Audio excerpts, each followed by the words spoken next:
इस योजना का नाम है अग्निपथ और इसमें भर्ती होने वाले जवानों को अग्निवीर नाम दिया गया। अग्निपथ योजना के तहत इस साल 46,000 अग्निवीरों की भर्ती होगी, जिनके लिए 90 दिन के अंदर रिक्रूटमेंट रैलीज आयोजित की जाएगी। अग्निपथ स्कीम के तहत भर्ती युवाओं को 4 साल के लिए आर्मी, नेवी या एयरफोर्स में काम करने का मौका मिलेगा और वो भी ठीक ठाक सैलरी पैकेज और दूसरी सैन्य सुविधाओं के साथ। ये भारत की फ्यूचर रेडी फोर्स होगी जो डायनेमिक, फिट और स्किल्ड होगी। अब सवाल यह कि अग्निपथ स्कीम में अप्लाई कौन कर सकता है, सिलेक्शन क्राइटेरिया क्या है, सिलेक्शन होगा कैसे, आज आपको विस्तार से बताता हूं।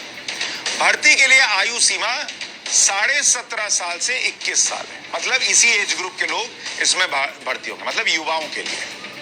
All India merit based selection होगा। भर्ती रैलियों और कैंपस इंटरव्यू के साथ ऑनलाइन सेंट्रलाइज सिस्टम के जरिए होगी। फिजिकल और मेडिकल योग्यता का पैमाना सेना वाला ही होगा। अलग अलग कैटेगरी के लिए शैक्षिक योग्यता अलग अलग होगी। जनरल ड्यूटी सैनिक के लिए शैक्षिक योग्यता 10वीं पास की होगी। सेना की जरूरत और नियम के आधार पर महिलाओं को भी मौका मिल सकता है। अग्निपथ स्कीम में सिलेक्शन होने के बाद आर्मी या एयरफोर्स या नेवी में तैनाती होगी। शुरू के जो 6 महीने होंगे उसमें ट्रेनिंग चलेगी। ट्रेनिंग के साथ कुल 4 साल की सर्विस आपकी होगी। अग्निपथ स्कीम में जिन्हें सेना में सर्विस का मौका मिलेगा उन्हें अग्निवीर कहा जाएगा। सेना के मौजूदा रैंक से अलग अग्निवीरों की अलग रैंक होगी। किसी भी रेजिमेंट, यूनिट या सैन्य प्रतिष्ठान में तैनाती होगी। टाइम टू टाइम सेना में स्थायी नौकरी के लिए भी अप्लाई कर सकते हैं। 4 साल की सर्विस के बाद हर बैच से 25% तक अग्निवीर सेना के रेगुलर कैडर में सेलेक्ट होंगे। तो 25% तो सीधे सेना में चले गए। अब बचे जो 75% बचे उनका क्या होगा बताता हूं। सेलेक्ट होने के बाद सेना में 15 साल तक काम करना होगा जो सेलेक्ट हो गए 25%। रेगुलर कैडर में सेलेक्ट ना होने वाले भी रिटेन होने के लिए अप्लाई कर सकते हैं। अग्निवीर और रेगुलर सैनिकों में अंतर क्या होगा? अग्निवीर की सर्विस 4 साल की होगी, रेगुलर सैनिकों की सर्विस 17 साल होगी, जिसके बाद पेंशन मिलती है। अग्निवीर को पेंशन और ग्रेचुइटी नहीं मिलेगी क्योंकि 4 साल की तो नौकरी है। रेगुलर सैनिकों को पेंशन और ग्रेचुइटी की सुविधा मिलती है। अग्निवीर की शुरुआती इन हैंड सैलरी 30,000 रुपए होगी। रेगुलर जनरल ड्यूटी सैनिक की इन हैंड सैलरी 40 से 45,000 है। तो सैलरी के मामले में बहुत ज्यादा का फर्क नहीं है। कुल सैलरी 30,000 होगी, इन हैंड नहीं, कुल सैलरी। पेंशन और ग्रेचुइटी को छोड़कर अग्निवीरों को सेना की बाकी सभी सुविधाएं मिलेंगी। सेना की तरह ही मेडल मिलेंगे, पोस्टिंग के हिसाब से भत्ते भी मिलेंगे। अग्निवीरों को मिलने वाली हर महीने की सैलरी के 2 हिस्से होंगे। तो वो सैलरी डिटेल भी आपको बता देता हूं कि अग्निवीरों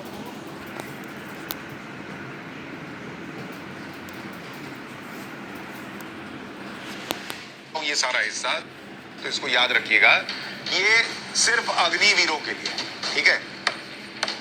तो अग्निवीर की सैलरी आपको बता रहा हूं पहले।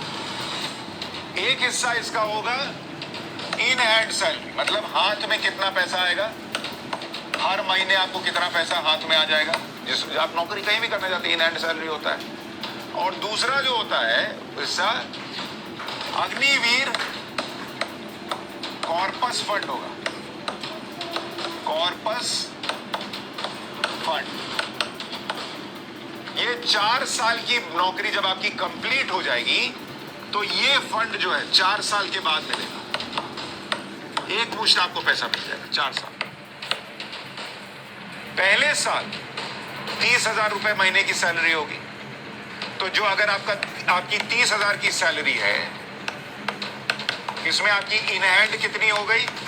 इसमें आपको इन हैंड के तौर पर 21,000 रुपया मिलेगा। ये आपके इन हैंड हो गया, मतलब इतना पैसा तो आपके हैंड में आ रहा है कि लो भैया ये आपका, और बाकी खाना पीना तो जो वहां चलता है वो है।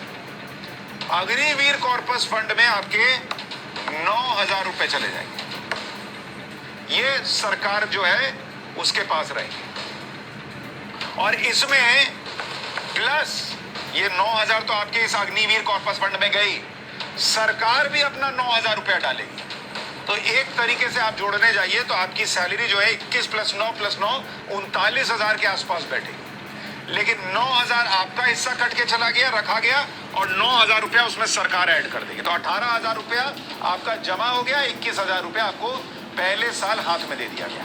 ये पहले साल का है, ये पहले साल, हर महीने। अब दूसरे साल क्या होगा? दूसरे साल में जब दूसरा साल आएगा तो आप कहेंगे भैया हर जगह तो इंक्रीमेंट होता है, हमारा क्या होगा?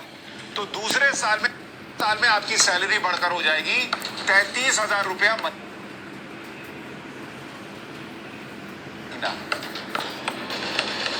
और इन हैंड बढ़कर हो जाएगा 23,100। ये हो गया इन हैंड। और जो कॉर्पस फंड आपको बता रहा था वो बढ़कर हो जाएगा 9,900।